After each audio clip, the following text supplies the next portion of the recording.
Donc, on continue avec notre série de vidéos. Cette fois-ci, ce sera sur l'entraînement du modèle.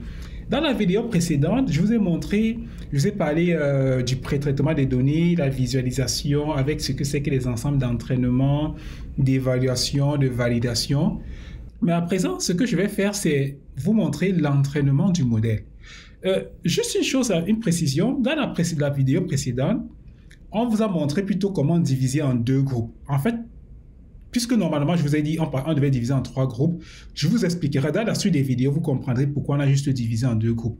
Donc, soyez rassurés, ce n'est pas qu'il y a quelque chose qui a manqué, on vous expliquera par la suite. Soyez juste attentifs et allons-y. Alors, on vous dit ici, l'entraînement du modèle. Je vous ai dit tantôt que quand je regardais mes données, je visualisais mes données, je sentais une tendance linéaire.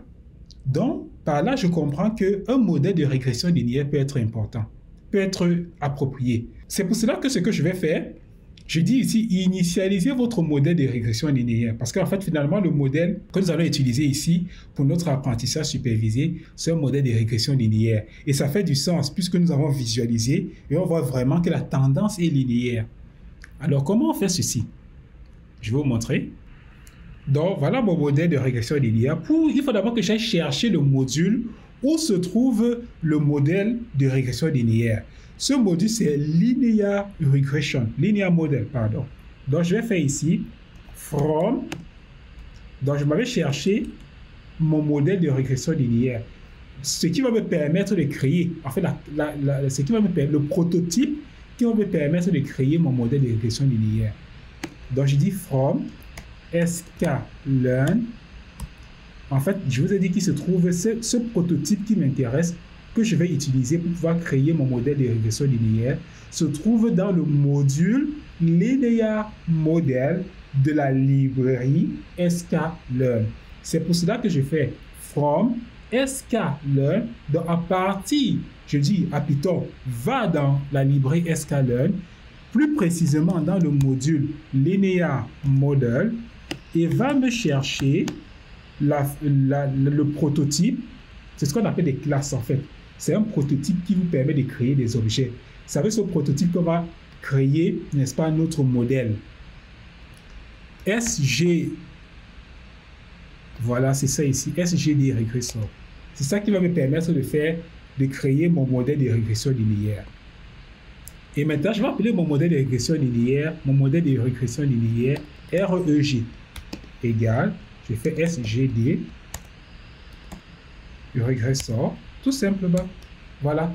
Donc, à partir de mon prototype SGD régresseur, j'ai créé mon modèle de régression linéaire. C'est tout. Et je valide. C'est tout ce qu'on va demander. La suite, c'est quoi? On me dit, entraînez-le sur des données d'entraînement. Comprenez bien, ce que nous voulons faire, c'est entraîner le modèle. Ça, c'est la première chose. Donc, j'ai juste créé ma fonction. Hein. Tout ce que j'ai fait, c'est créer mon modèle de régression linéaire. Je ne l'ai pas entraîné. Donc, pour l'entraîner, je dois faire reg.fit. Donc, qu'est-ce que je donne en entrée? Je donne en entrée les caractéristiques qui vont me servir pour la prédiction. Et je lui donne aussi la caractéristique qu'on veut prédire. Donc, les vraies valeurs de la caractéristique qu'on veut prédire et les valeurs de la caractéristique qu'on va se servir pour la prédiction. Nous, on va se servir pour la prédiction de grand X. Et la caractéristique qu'on cherche à prédire, c'est quoi? C'est Y. C'est ça. Et ensuite, je dis afficher les estimations des paramètres du modèle. Donc, pour pouvoir afficher, il faut déjà que j'ai déjà fait l'entraînement. Donc, je vais d'abord rouler ceci. Erreur. Ça, c'est bon. Je vais vous expliquer pourquoi il y a une erreur.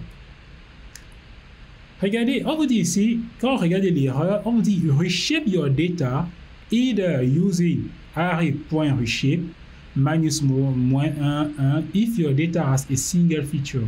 En fait, comprenez bien. Ici, il vous dit simplement que si votre X, votre grand X, votre donnée avait une seule caractéristique, et effectivement, notre donnée avait une seule caractéristique. En fait, le problème qui se pose ici, c'est le X. Quand vous avez une seule caractéristique X, n'est-ce pas? Ce que vous devez faire, vous devez rajouter .reshape -1. C'est ça. Je mets Voilà. Et maintenant, si je fais ça, donc je vais vous laisser, vous allez relire ça doucement pour comprendre. Mais en fait, ça, le problème qui s'est posé, c'est que comme on avait une seule caractéristique au niveau de grand X, lui, là, ça posait problème pour lui.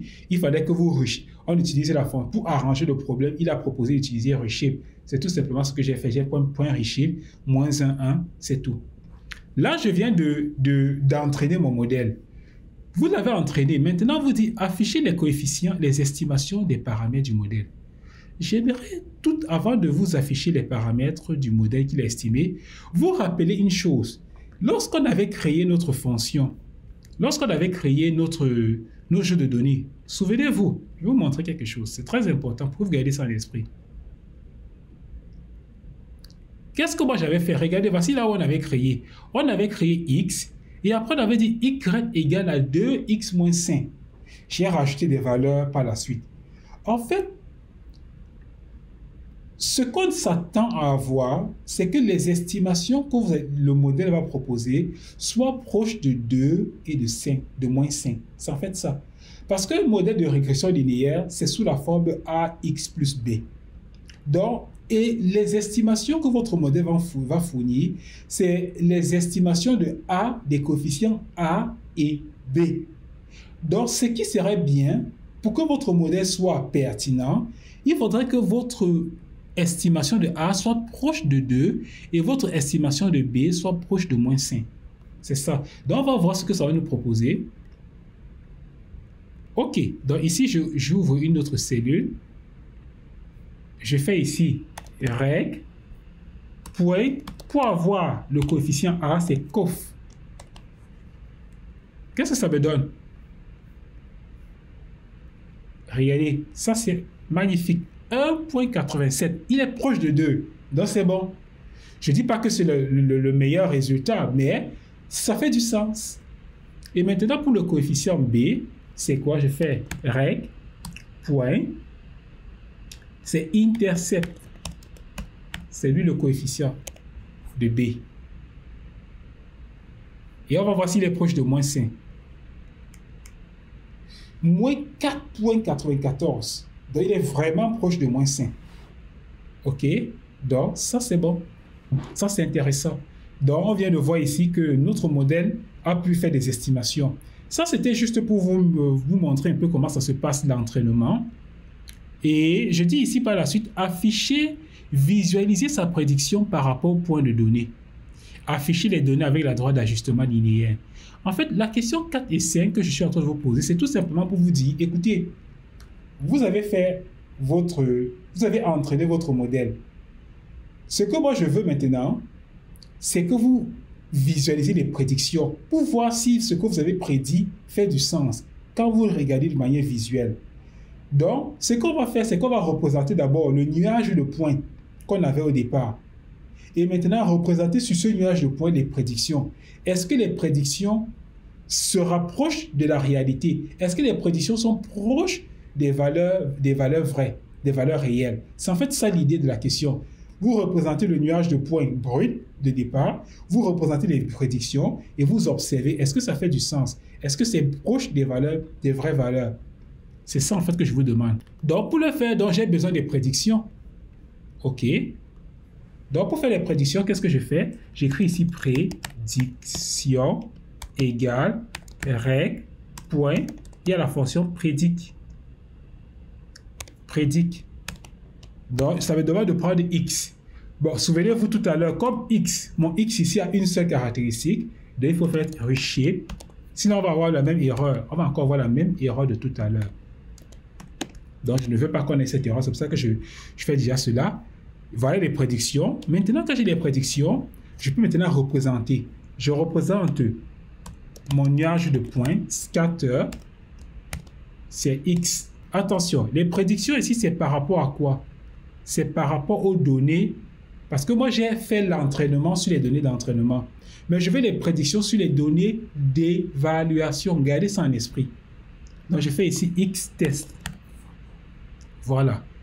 Et maintenant, j'affiche des données brutes d'évaluation. C'est X test, Y test. Et ensuite, j'affiche la prédiction. Donc, tout à l'heure, quand je fais scatter, c'est le nuage de points. Donc, ça affiche uniquement les points de manière individuelle. Mais si je veux que les points soient collés par une ligne, je dois faire plot. Là, ça va coller les points entre eux. Donc, pour cela, je fais encore xtest. Ça, ce sont les données d'évaluation. Mais je veux les prédictions. Parce qu'à partir des données, des caractéristiques X, il a fait des prédictions. J'aimerais visualiser cela. Donc, je fais prédiction. En fait, ce que ça prend, c'est quoi? Donc, en résumé, j'ai mes prédictions. Ici, j'ai fait règle prédict. J'ai eu les prédictions à partir des données d'évaluation. Maintenant, je vais visualiser. Je représente d'abord le nuage des points. Après avoir représenté le nuage des points, je représente les prédictions. Donc, pour représenter les points, j'ai besoin de mon X et de mon Y. C'est ça. C'est ce que je fais ici. Donc, ok, donc visuellement, ça fait du sens, nos prédictions. Nos prédictions ne sont pas très loin de la vérité, ne sont pas très loin des valeurs réelles. Voilà. Donc, je vais voir, est-ce qu'il y a d'autres questions? Non. Donc, c'est tout pour le module, pour cette section. J'espère que vous avez apprécié. Donc, on se voit dans la prochaine vidéo. Salut!